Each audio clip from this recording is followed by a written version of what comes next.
AEW have only been around for a couple of years at this point, but in that relatively short time, they have been able to forge a strong reputation for being able to deliver major and often shocking surprises. Many times these will come in the form of new signings, whether they be top indie talents, legends of the industry, or those who were considered lifers in that other place. Harkening back to the days of the Monday Night Wars, Tony Khan and co have made it so that it feels as though anyone can show up at any time. I'm Adam Pachisi from Cultaholic Wrestling, and these are the 10 most shocking AEW signings so far. Join us.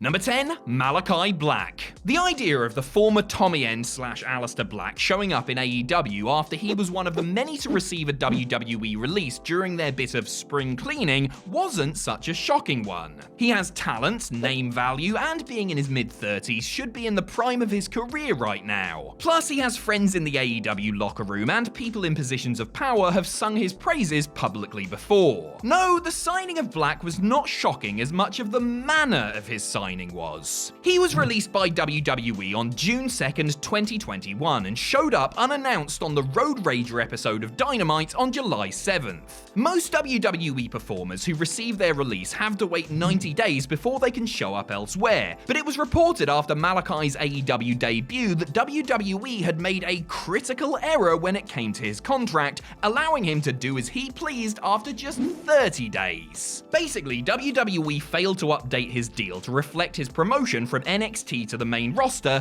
and his standard 30-day non-compete, which all NXT performers have, was valid, waiting to be exploited. Oops. Number 9, Jim Ross. While the relationship between WWE and Jim Ross was at times fractious and he didn't always get the respect he was due from some high up in the company, it was thought by many that he would be a WWE lifer. He worked there off and on for the better part of 26 years, not just as lead announcer for Raw, SmackDown and pay-per-views, but also backstage as the executive vice president of talent relations and in other various roles. To a generation of fans, the voice of wrestling, many of JR's calls are iconic, and he is the soundtrack to some of the greatest matches and moments in WWE history. Despite that, WWE was seemingly fine with him choosing not to renew his contract in March of 2019, having only made 3 WWE appearances in the whole of 2018. Just a week after his WWE deal ended, AEW announced the acquisition of Ross on a 3-year deal, which would see him not only provide commentary, but also work as an executive advisor behind the scenes. Unofficially, he appears to be working as a female talent scout, if his Twitter feed is anything to go by. Number 8, Christian Cage. That Christian was able to return to wrestling at all is quite simply remarkable. WWE had refused to clear him after he suffered a number of concussions, and he was forced to retire from active in-ring competition in 2014. Like Daniel Bryan and Edge before him, Captain Charisma was finally able to get the all clear after undergoing a litany of tests and refraining from bumping for many years, and made his shocking return as an entrant in the 2021 Royal Rumble match. The assumption was that Christian was back and would be building towards a major WWE match, likely at the forthcoming WrestleMania. However, it soon became clear that his Rumble appearance was a one-off and that he wasn't under WWE contracts. He then showed up at AEW Revolution as the Hall of Fame-worthy talent hyped up by Paul White and signed his contract with the organization. He was one of the names heavily rumored beforehand, but it was still shocking to see him walk out on the night. He has been a great acquisition for AEW, bringing experience and quality that will certainly help many of the up-and-coming talents on the roster. Number 7, Mark Henry. A pro wrestler who has never known what it's like to wrestle for anyone outside of WWE and their developmental systems, Mark Henry is another who you'd have bet on being part of the company for life. The World's Strongest Man was an in-ring performer for the company for over 20 years, a career that saw many ups and downs but ultimately secured him a place in the WWE Hall of Fame. He last wrestled in 2018 and then transitioned into a role as an analyst, mentor, and ambassador for the company, whilst also making frequent appearances as a guest on Busted Open Radio. His last on-camera WWE appearance was being humiliated by Randy Orton on the January 4th, 2021 Legends Night episode of Raw. A hell of a send send-off it was, because after that his contract expired and he spoke with Tony Khan. AEW made him an offer, and at the Double or Nothing pay-per-view it was revealed that Henry had signed on to be a commentator for new show Rampage, as well as being on hand to act as a backstage coach. Seeking a new challenge and looking to give back to the business he loves, the 50-year-old Texan has made it known that he also wants to step back into the ring at least one more time. Number 6, Chris Jericho. Outside of his fairly recent matches with New Japan Pro Wrestling, Chris Jericho had been a WWE guy since signing with the company back in 1999. Sure, he'd taken a couple of years away after suffering burnout in the mid-2000s and would intermittently duck out in order to tour with Fozzy and whatnot, but he always came back, whether it was for a major storyline or just to work non-televised live events. He famously turned down offers from other companies such as TNA/Impact out of loyalty to Vince McMahon. So it was a bit of a shock to see him walk out during AEW's initial media event on January 8, 2019, where he signed a 3-year contract. It was a big get for the fledgling group, as he had a name and reputation not just within the industry, but further afield too.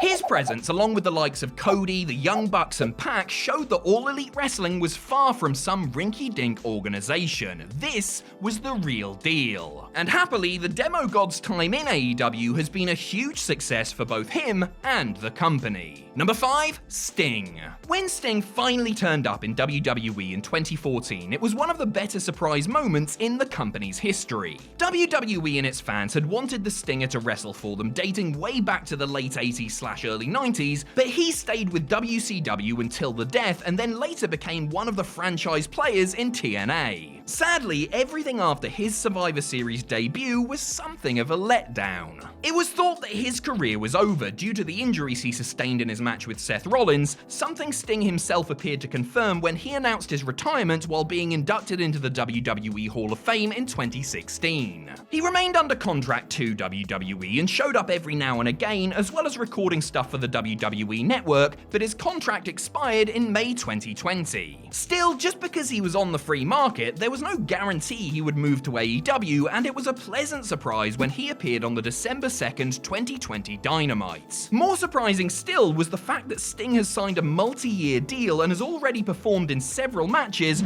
rolling back the years and looking great while doing so. Number 4, Paul White. The All Elite Wrestling Twitter account tweeting that Paul White had signed with them on February 24, 2021 blindsided the professional wrestling world. White, better known as The Big Show, had been another of the legends put in their place by Randy Orton on the January 4th episode of Raw. He'd been a WWE performer for around 22 years, save for a break between December 2006 and February 2008, and was one of their most dependable ambassadors as he entered into something like semi-retirement and laced up his massive boots less and less often. But White was frustrated with his position in WWE as it became apparent in interviews and podcast appearances following his AEW signing. He didn't like the creative direction and felt as though he had a lot more to contribute to the company and business, while WWE were well into the process of phasing him out before ultimately putting him out to pasture. When he and WWE were unable to come to terms on money, he spoke with Tony Khan and decided to put pen to paper with AEW to work as an announcer, analyst, and sometimes wrestler. Number 3, Adam Cole. Despite being one of the cornerstones of NXT and a rare highlight during the Wednesday Night Wars, WWE were apparently at peace with letting Adam Cole's contract expire on August 27, 2021. Speculation was rife as to whether Cole would show up in AEW or re-sign with WWE. Because though they had let his contract expire, reports indicated that they were at least making a play to get him back on the Black and Gold show. It wasn't enough, however, as the Panama City Playboy showed up at the end of All Out, baby,